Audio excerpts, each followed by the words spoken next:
నమస్తే. నా పేరు కృష్ణంరాజు వివిఆర్. జనసేన తెలుగుదేశం పార్టీ ఉమ్మడి మేనిఫెస్టోలో తాము గనక అధికారంలోకి వస్తే మళ్ళీ ఉచిత ఇసుక విధానాన్ని ప్రవేశపెడతామని ఒక హామీ ఇచ్చారు. నిజానికి 2014-19 సంవత్సరాల మధ్య అధికారంలో ఉన్న తెలుగుదేశం పార్టీ ఉచిత ఇసుక విధానంతో అనేక విమర్శలకు గురయింది.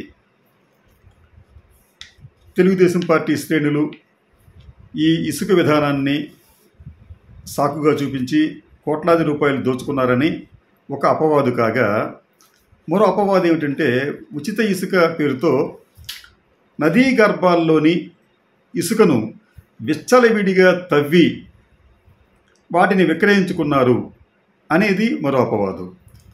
దీనికి సంబంధించి నేషనల్ గ్రీన్ ట్రిబ్యునల్ కూడా ఆనాటి తెలుగుదేశం పార్టీ విధానాన్ని తప్పుపడుతూ ఇసుకను విచ్చలవిడిగా తవ్విన కారణంగా ఆ ప్రభుత్వంపై 100 కోట్ల రూపాయల జరిమానా విధించింది. అప్పట్లో ఆ వార్తను BBC బ్రిటిష్ బ్రాడ్కాస్టింగ్ కార్పొరేషన్లో కూడా ఒక ప్రత్యేక కథనంగా వేశారు.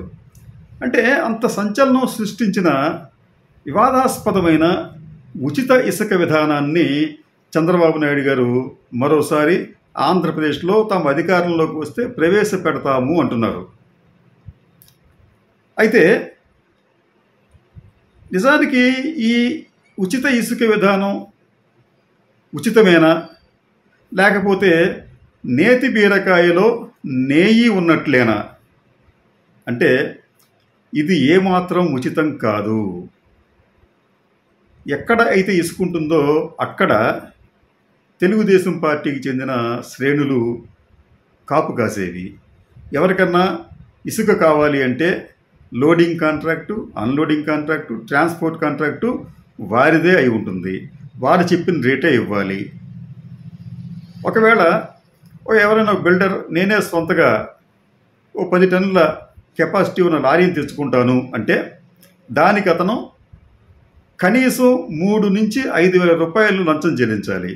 ఇది కాకుండా లోడింగ్ అన్లోడింగ్ ఛార్జెస్ ఉంటాయి. అంటే ఏమవుతుందంటే ఆ రోజుల్లో కూడా ఒక్కొక్క టన్ను ఇసుక 400-500 రూపాయల వరకు అన్ని ఖర్చులు కలిపి అయ్యేది.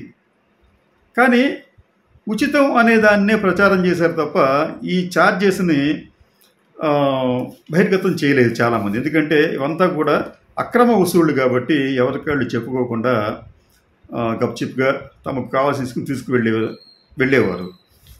అయితే జగన్మోహన్ రెడ్డి అధికారంలోకి వచ్చిన తర్వాత ఆ విధానాన్ని రద్దు చేశాడు. ఆయన రద్దు చేసి టన్నుకు ఇంత పే చేయండి మీరు, ప్లస్ ట్రాన్స్పోర్ట్ కూడా మేమే చూసుకుంటాం అని చెప్పి ఆయన టన్నుకు ఎక్కడైనా కానీ రాష్ట్రంలో 475 రూపాయలు ఛార్జిగా ఆయన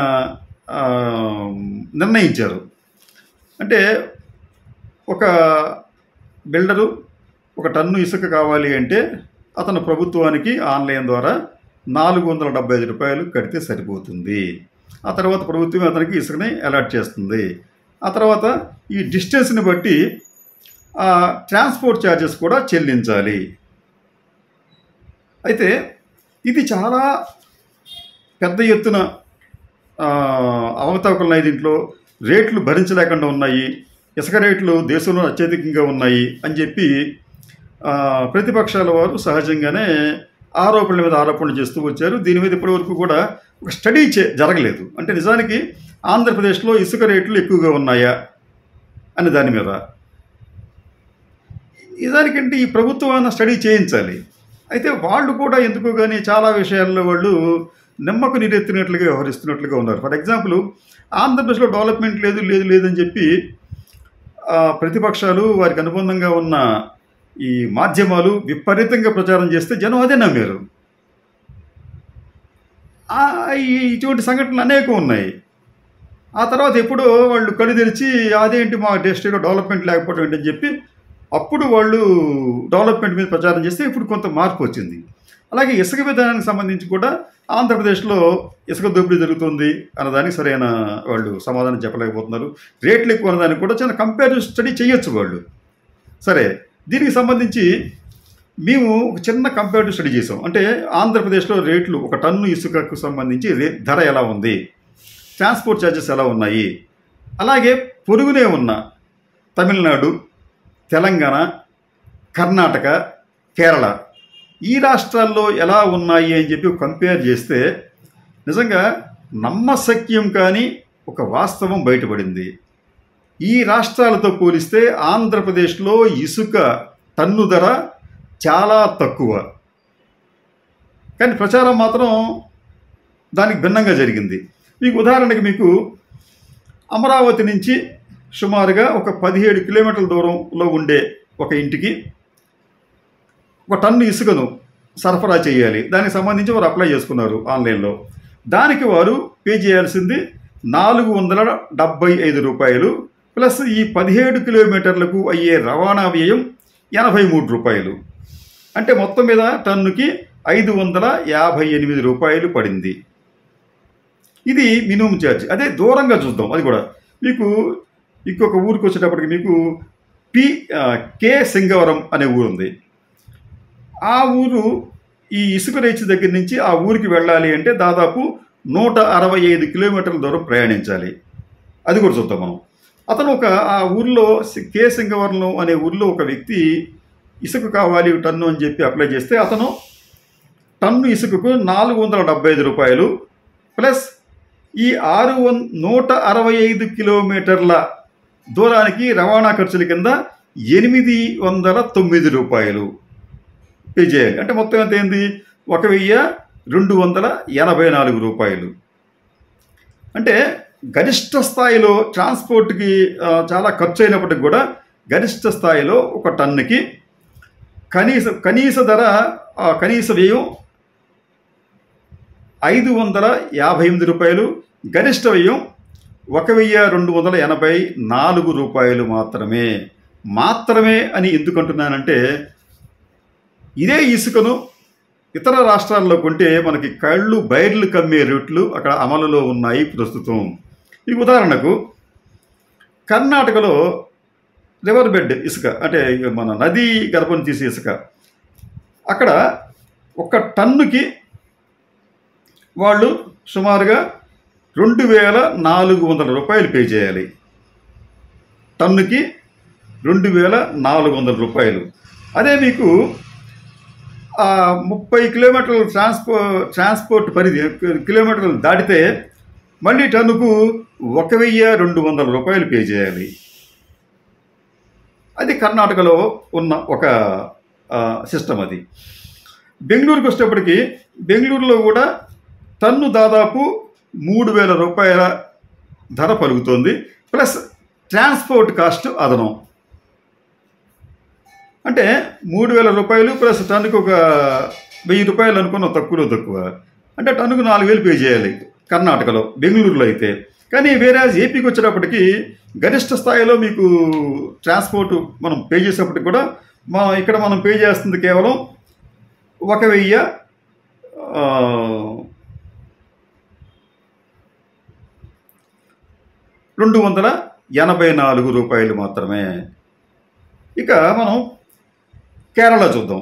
కమ్యూనిస్టులు అధికారంలో ఉన్న అక్కడ కూడా టన్ను ఇసుక 4935 రూపాయలు. దీనికి తోడు టన్నుకి వాళ్ళు అది 40 కిలోమీటర్లు ఎంత డిస్టెన్స్ పెట్టినారు అనమాట. అక్కడ వరకు అయితే టన్నుకి 1000 రూపాయలు చొప్పున పే చేయాలి. అంటే అక్కడ ఎంత అయిందండి? మొత్తం టన్ను ఇసుక 5935 రూపాయలు అయింది. మీకు తెలంగాణకు వచ్చేటప్పటికి అక్కడ కూడా టన్ను 2200 నుంచి 2500 రూపాయల వరకు ఉంది ప్లస్ రవాణా ఛార్జీలు. ఇలాగా మీకు తమిళనాడుకు వచ్చేటప్పటికి కోయంబత్తూరుని మీరు అక్కడ స్టడీ చేస్తే అక్కడ అప్ టు 10 కిలోమీటర్ల వరకు ఒక రేటు ఉంది. అక్కడ కూడా టన్ను 4,000 రూపాయలు. కోయంబత్తూరు తమిళనాడులో టన్ను ఇసుక 4,000 రూపాయలు. 10 కిలోమీటర్ల వరకు ట్రాన్స్పోర్ట్కి 1,000 రూపాయలు టన్నుకి. అంటే అక్కడ వారు ఎవరైనా కానీ ఒక 10 టన్నుల ఇసుక తీసుకోవాలి అంటే కోయంబత్తూరులో వారు 10 టన్నులకి 50,000 రూపాయలు పే చేయాలి. అదే అమరావతిలో మనమైతే కేవలం 10 టన్నులకి 5,580 రూపాయలు పే చేయాలి. ఎక్కడ 5,580 రూపాయలు, ఎక్కడ 50,000 రూపాయలు? ఇవి వాస్తవాలు. అయితే ఈ విషయాన్ని ప్రజలకు విడమర్చి చెప్పడంలో ఉదాసీనతగా ఉండడంతో ప్రజలు ఏమంటున్నారంటే, ఆంధ్రప్రదేశ్లో ఇసుక దొరకటం లేదు, రేట్లు ఎక్కువ, భరించలేకపోతున్నాం, ఆ రేట్లతో ఇల్లు కట్టలేకపోతున్నాం అని చెప్పి రకరకాల ప్రచారాలు చేస్తూ ప్రతిపక్షాలు ఈ ప్రభుత్వాన్ని తగ్గించే పనిలో ఇంచుమించు సఫలమయ్యాయనే భావించాలి. ఇప్పటికైనా కానీ ప్రభుత్వం ఇటువంటి విషయాల్లో వాస్తవాలు వెల్లడించడానికి ఒక అధ్యయన బృందాలని నియమించి ప్రజలకు కళ్ళకు కట్టినట్లు వివరించకపోతే ఏమవుతుందంటే, మిగతా రాష్ట్రాలతో పోలిస్తే మన ఆంధ్రప్రదేశ్లో ఇసుక రేట్లు చాలా ఎక్కువ అని చెప్పి ఒక భావన కలుగుతుంది. నిన్న అంటే ఈ ఏప్రిల్ 3వ తేదీన BBC British broadcasting corporation Telugu YouTube channel వాళ్ళు విజయవాడలో ఒక సదస్సు పెడితే దానికి నేను కూడా అటెండ్ అయ్యాను. అక్కడ కూడా ఇదే సమస్య. అక్కడ హాజరైన వైసీపీ ప్రతినిధి సమాచారం లేక బుకాయింపులు చేస్తున్నాడు తప్ప వాస్తవాలు వివరించలేకపోతున్నాడు. అదే తెలుగుదేశం పార్టీ వారు అబద్ధాలని అప్రతిహస్తంగా వాళ్ళు చేస్తూ వైసీపీ వారిని నోరు మూయించే పనిలో ఉన్నాడు ఆయన. ఆ సమయంలో నేను జోక్యం చేసుకుని కొంత మా దగ్గర ఉన్నంత వరకు కూడా సమాచారాన్ని చెబితే కొంత విన్నారు అక్కడ. అంటే ఏది ఏమైనప్పటికీ కూడా వాస్తవాలు ఏవైతే ఉన్నాయో వాటిని వివరించవలసిన బాధ్యత ఈ ప్రభుత్వాల మీద ఉంటుంది. అవాస్తవాలు ప్రచారం చేయకపోవటం అనేది ప్రతిపక్షాల కర్తవ్యం. ఈ రెండూ జరిగితే తప్ప ఆంధ్రప్రదేశ్ ప్రజలు ఏది నిజమో ఏది అబద్ధమో తెలుసుకోలేని పరిస్థితిలోకి వెళ్ళిపోయే ప్రమాదం ఉంటుంది.